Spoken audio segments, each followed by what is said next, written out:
In today's video, I'm going to teach you how to upload files in Trello step by step. If you're looking to enhance your productivity and streamline your workflow, Trello is a fantastic tool to help keep your projects organized. One essential feature is the ability to attach files to your Trello cards. This can be invaluable when collaborating on tasks and managing your projects more effectively. So, let's get started and walk through the process of uploading files to Trello. First things first, you'll want to open your web browser and navigate to Trello.com. Once you're there, you should see an option to log in right at the top corner of your screen. Go ahead and click on Login. You can use either your email or your Google account to proceed. Choose what's most convenient for you and enter your credentials to access your Trello account. Once logged in, you'll find yourself on the main Trello boards page. Here in the top section, you can access all your existing boards or create new ones. Look for the section labeled Your Workspaces. This is where all of your boards are organized. Simply locate and click on the board that you want to work on today.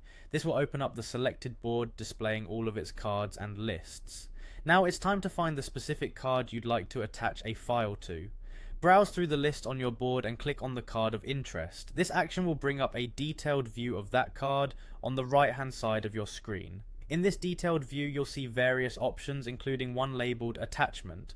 Go ahead and click on Attachment. You're then presented with a straightforward option. Choose a file to upload.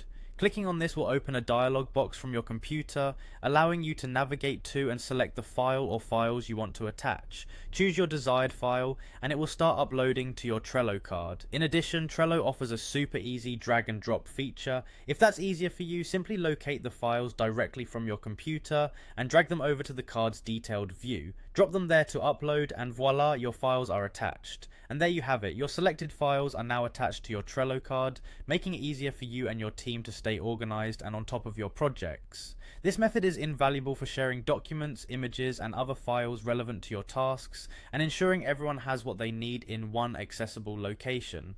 I hope you found this tutorial helpful and now feel more confident in utilizing Trello's file upload feature. Keep exploring and offer your team the benefits of centralized project management. Thanks for watching and happy organizing!